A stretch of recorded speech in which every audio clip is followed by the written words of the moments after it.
so for Gen Con, we are building some showpieces. We're gonna bring a Signature Series Prophecy, which right now could be the Rogue, if we like the Rogue. We're also gonna do a Signature Series desk. So we'll do a standard size desk in a, probably as bespoke wood, maybe some inlay, something.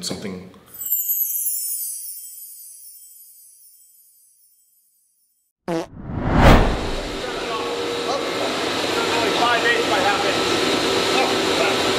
Weight table. It has a bunch of weight combos on it. Definitely a... Hey, what's up? We're gonna make a desk, modular desk. Okay. You know those? Yeah. Kind of look like this. But we want to do a really fancy, flashy veneer version. We ordered a couple flitches that should be really kind of spectacular looking. I think we got like some waterfall, bubinga, cerulean birch. Ooh, you know, with all the little black pockets in it. These are not woods that we normally offer. No, it's not stuff we normally offer at all. Okay. Where are the flitches? I don't even think we opened them yet. Okay. So we can go snip it open, take a look at them. Yeah. Want to go see them? Check them out. That's a long pallet. It is. Where are we going to put this?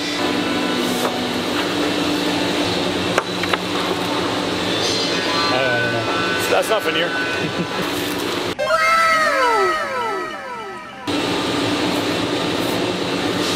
So this is that waterfall bubinga.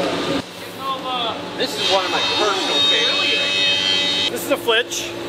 So this was the log, and they cut it up sequentially in slices. So we're gonna have to put a bunch of these together to make the desktop.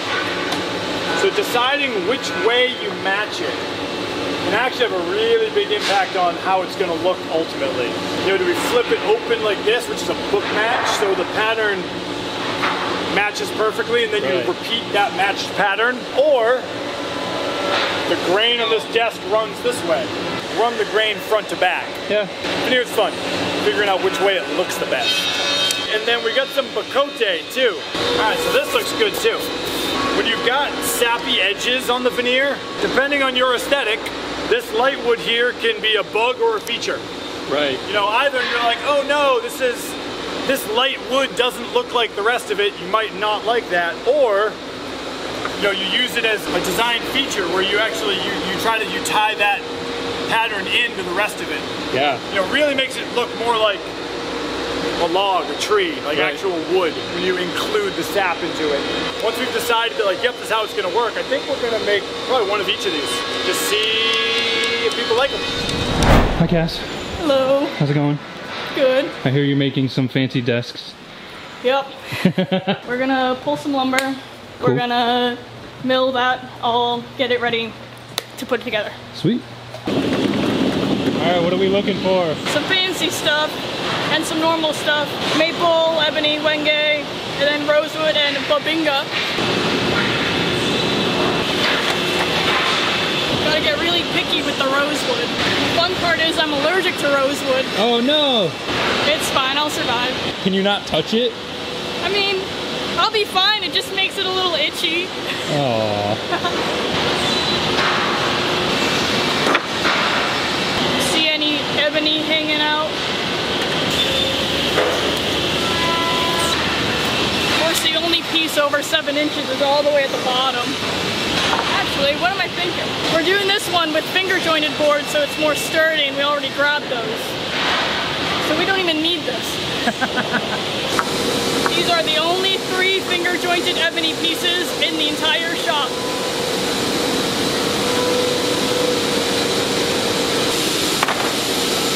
We are making the binding, front and back pieces, and the left and right pieces. We're gonna start at the jump. No! We're gonna start at the radial arm stuff.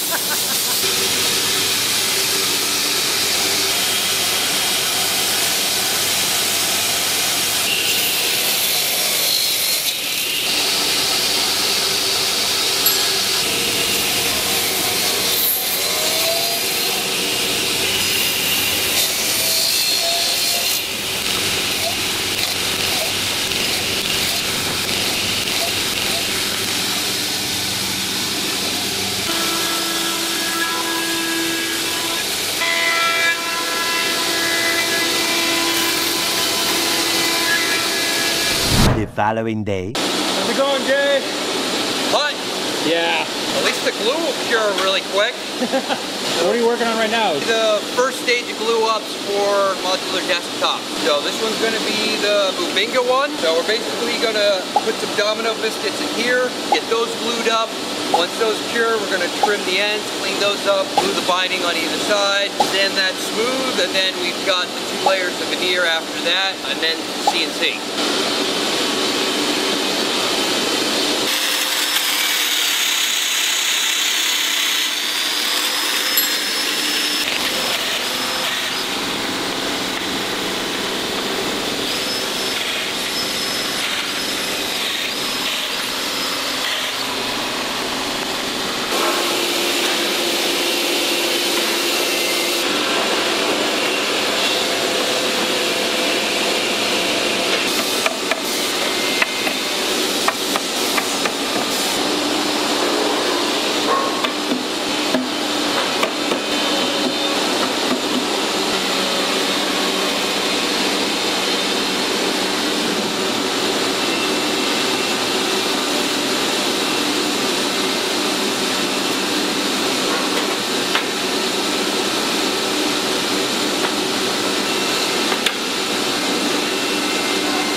Dry, and then we do the end pieces and Okay. there.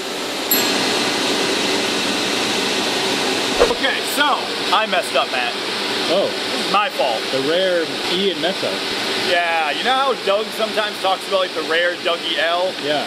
This is way more rare than that. Yeah. I should have caught this earlier. So what we did is, now dominoes are great. Does everyone know what a domino is? Do people know what dominoes are?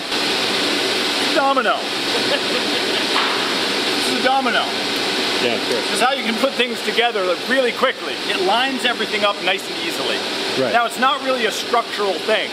The strength of the joint, like any other joint, comes from the fact that you're gluing it together. It doesn't really have anything to do with the dominoes. This is like a convenience thing. For speed and convenience, we put it all together with dominoes. Yep. So I walked by these yesterday and had a panic attack when I looked at this joint. This? Yeah, that one. These are 2 pieces of wood. Write that down, write that down! I'm with glue you. them together this way. Very good. You may not glue them together this way. Illegal. Will fall apart. End grain is not a glue surface. Won't ever work. So now if we look at this joint we made, what does it look like to you? Illegal. Illegal. So what are you gonna have to do? Just like cut this into little strips and then basically run the grain the same direction, or? We're gonna use the assembly method we use for the prophecy topper. So what we do is we've got this glue joint here. So you run these pieces through a shaper setup that we have over there, and then when you flip them over, reverse them towards each other, they do the same thing as a domino. It lines everything up mechanically, so that in itself resists that movement. But also, even though this is end grain, when you cut into the end grain this far to establish that joint, you're opening up long grain, which is legal glue surface. So here, here, and here will actually stick together. Oh. The ends of these right here and right here will not. But you've got about like 50% of the surface area of this joint is actually legal glue surface, so that it won't move, it won't crack your veneer, and you will be happy forever. So, we're gonna fix these. A little bit, but taking off the shape.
when I'm getting glue is I don't soak the roller. If you soak the roller, you're gonna get like puddles everywhere, and then you're gonna have to go smooth everything out. I'd rather go back like 2 or 3 times to get a little bit of glue at a time and spread it.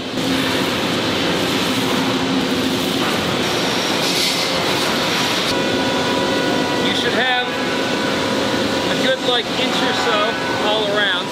Lift, switch hands midair, and then lay it back down. And lift.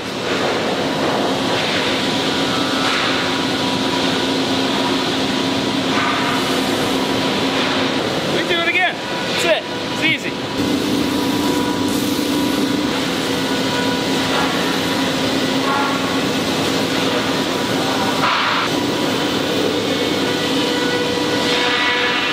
And then you should just be able to kind of get your hand under there and slide it. And over the pylon. We'll call it 15 for now. You're gonna have to explain this diagram to me. I will explain this diagram when I do the actual math. Let's like get the exact square footage.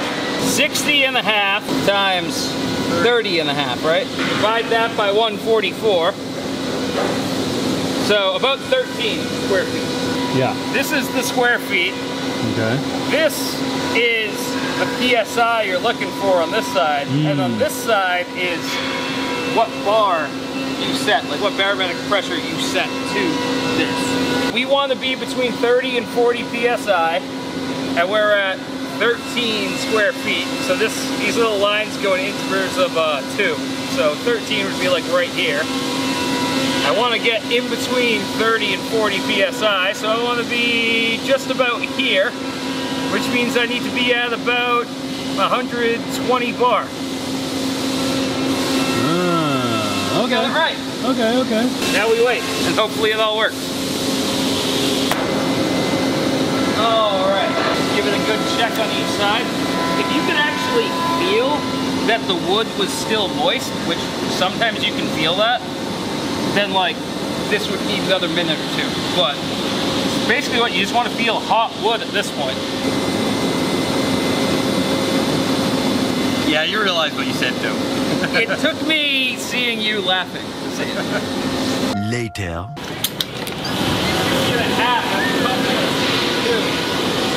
Oh man. Hey Matt. Hey. Trying to figure out what we like. I mean, how can you go wrong, really? This is so cool looking, we probably couldn't go super wrong, but we could go really right. Okay, all right. So, right off the bat, we really liked this pattern at the end.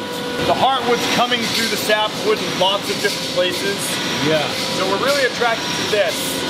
If we do it just like that, you're gonna end up with a desk that's pretty much solid rosewood here, and then it kind of will fade off, you know, kind of splotchy way, which is a look, but we were messing around with maybe staggering these centers, these eyes, the centers of the cathedrals.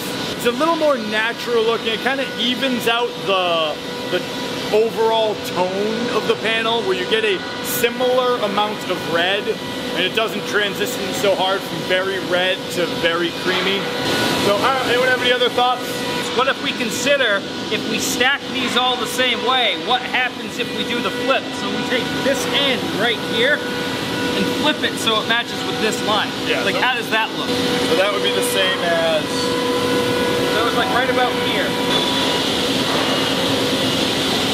Make sure that measurement kind of lines up with a little bit of room. Oh, wow, that made it like so stormy looking. Could try to play with like book matching this one to this one, even though you're separated. I think... Kind of leave that chaos of the sap in the middle and still mirroring itself. Yeah, honestly, it's so chaotic, I don't even know if you can even notice that. That made a noticeable difference, at least for me. It matched these up. Boom, boom. Yeah. This, I think, balances it out a bit more. So, let's start on this end and work our way down.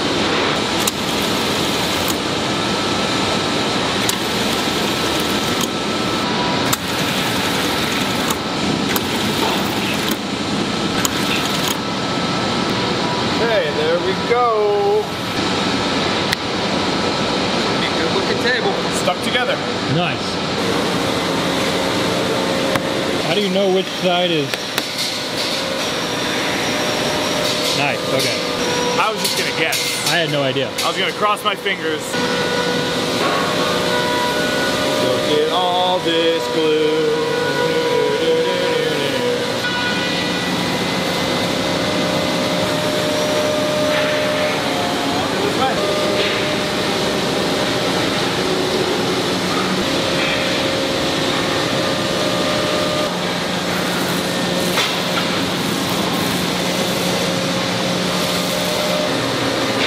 Good catch. Probably going to need to go a little closer to flush on your side, so the blue tape on the bottom here. Got it? Yep. Oh, damn it.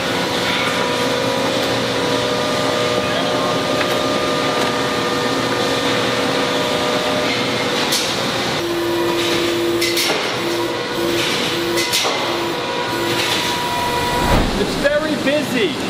Yeah. It's very busy. Yeah. Maybe that's good. This isn't like a table or dining room table where you usually have it empty all the time. It's true. This is a desk where you usually probably are gonna have stuff on it all the time. It's true. It's gonna, visually, it's gonna be chopped up. Yeah. So you're gonna have like your monitor, some other stuff. Yeah, you're gonna have your pad, keyboard, mouse pad, all that stuff. Maybe they'll have speakers, you don't know. I have no idea what these people are gonna do. All right, cool. So I mean, yeah, they're all pressed. Jeremy's just detaping them, getting ready, and then we'll sand them and send them off to CNC. Okay.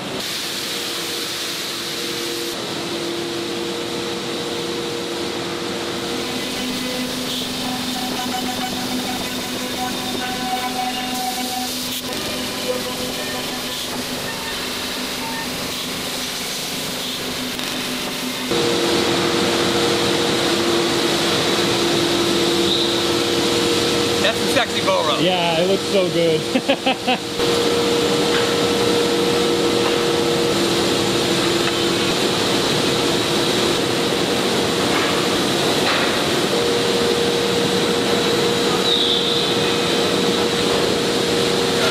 The construction adhesive and put the metal accessory rails on those. Yeah, yeah. Then put it on there and then screw or glue depending on the piece.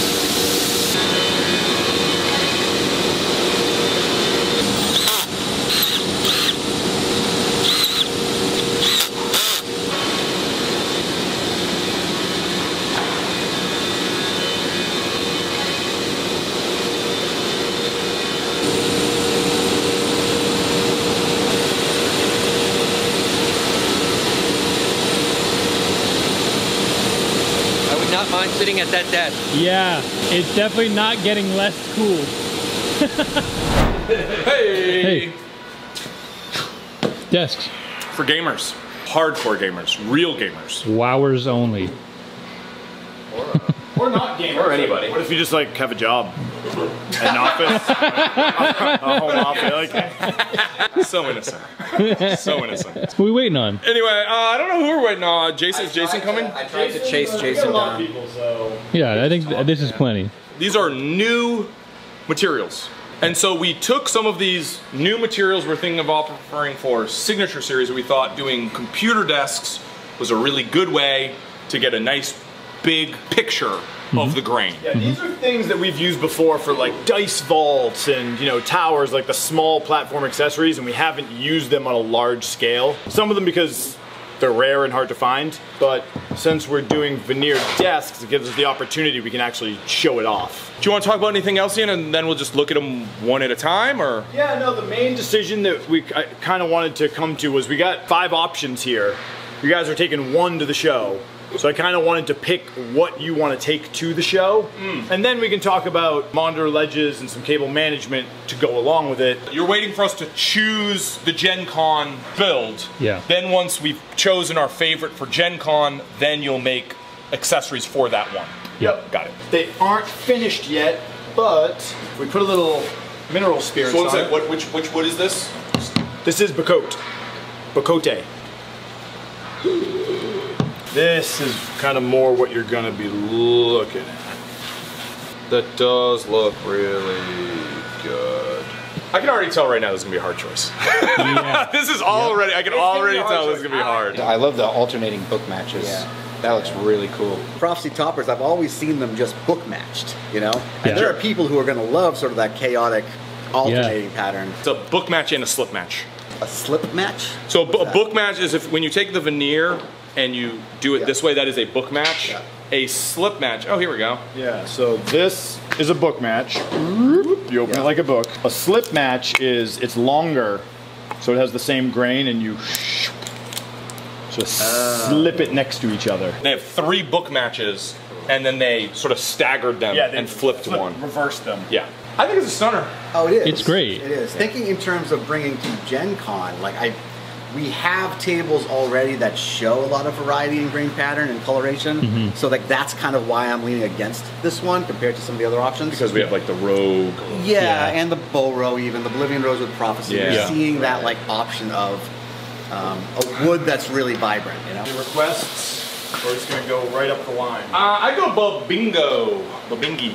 This kind of occupies that medium red Paduke sort of color space. It's not as orange as Paduke, but we got a flitch with the waterfall figure. It's gonna have a lot of crazy depth to it. I like this less than the Bacote, and the reason is it's a wow, but it's like wow. It's nice. It's nice. I don't think it's for me. So I agree with you. I don't think I would choose it for my personal desk, but I think someone's gonna love it.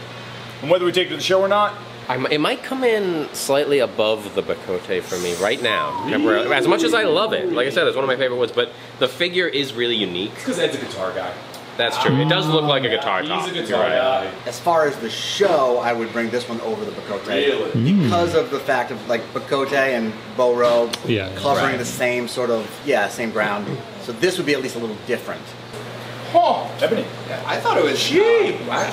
You know. Really dark, consistent. Ebony. And we kind of chose this flitch because a lot of what we have is not this consistently black. It's getting harder and harder to get veneer without a lot of striping, which is a really nice look. Like nicely striped ebony looks very good. But this is a different look. This is just... Try to write subscribe with the mineral oil. Just write it, you can just like write it, like, yeah. Oh wow. Big. Nice! That was amazing. Wait, where's the eye? Yes. Now they're gonna do it. So that's gonna be deep. Deep and dark. I love it. It sticks out. I love it. It's bad guy vibes. You are the final boss if you're at this desk. This is my favorite. And I'm surprised. I did not expect that. It's certainly unique. Nothing else at the booth will be this dark. Even the Wenge. It is gorgeous, obviously. It's ebony, right? But I don't know if people will immediately understand what it's kind of, you have to contextualize it for people. Be like, that's ebony. And their eyes will widen then, or when you tell them the price. Right. But Cool, let's just throw the next one on. Look at this beauty. This is a very unique flitch. If 10 people saw this and 10 people wanted this, I don't know if we can make 10 of this. Because I don't know how big that flitch was. If 3 people liked it, I know we could. And I think honestly, kind of the whole point of this series is do the custom, the one-off. Sure. Good golly, Miss Molly. It's so nice. That's why Rosewood's a classic. It's hard. It is hard. It's hard. It's like choosing your favorite child. That's not hard, you just can't tell them. Yeah.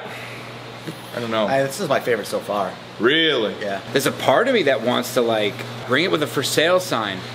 And then as soon as it's sold, plop a sold on it. You're like, oh, you liked that? Yeah, we can't make another like that. Like, you know what I'm saying? You know? Just real fuck you. Someone would probably want it. Then you see that spoken for, like sticker. Fuck, I could have had it. And now you never will. That's exactly the kind of experience. Well, that's what artists do. Like when artists have exclusivity about it. Yeah. Yeah, and it is also kind of an act now because this is going to sell. Yeah. Are you going to be the one that buys it? So that's kind of attractive to me. But yep, love it. I think the color's gorgeous, and it's just like that's the selling point. All right, let's look at the next one. Let's look at the next one. This is hard. This might beat out Ebony for me.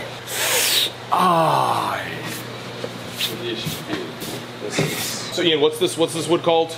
Massur? Carillion. Carillion. Or Massur birch. I think There's a couple different trade names for it. Crazy birch. Crazy birch with like the crazy bark inclusions, and then also when I put some in, you're gonna see all this like figure that's in here too. Oh. Oh. Ay, ay, ay, ay, ay. Again, this one's sort of in that Bubinga vein where it's just like intense character. It's quite nice. Here's my first thought. We love it. The general public, I don't think will. Yeah. Really? You think so? Unfortunately. No. I think you're wrong on that one. I think you're wrong on that one. I think a lot of people would love it. I think anytime we had a wood that was like this, whether it was like bird's eye maple or something like that was in the lighter vein, we all love it because we appreciate it, but people always go for the things that are crazier and darker with a higher contrast. They don't see it in person. That's true. They will at the con. That's and true. That makes a big difference. It sure does. The only reason I would lean towards this just because it's so different from everything else we're bringing. That's the thing. This is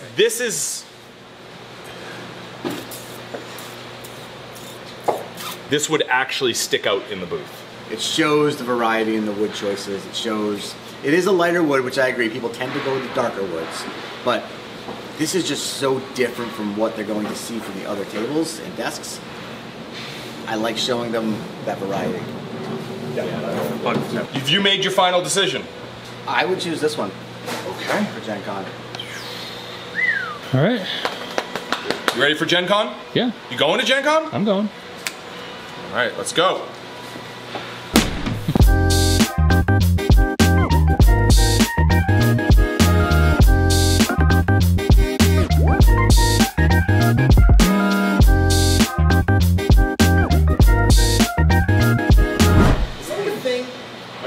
Person in this for 400 years and then I don't know. Instead Instead of whiskey barrel staves, it's coffin staves. Yeah. Yes. Interesting. Instead of just making something gorgeous, I want it to have the added layer. And this wood is recycled from this thing. we need like beams that used to hold up a crypt or something. Yeah. We could also do something, maybe some sort of like inlay with like grave dirt or something. Yeah.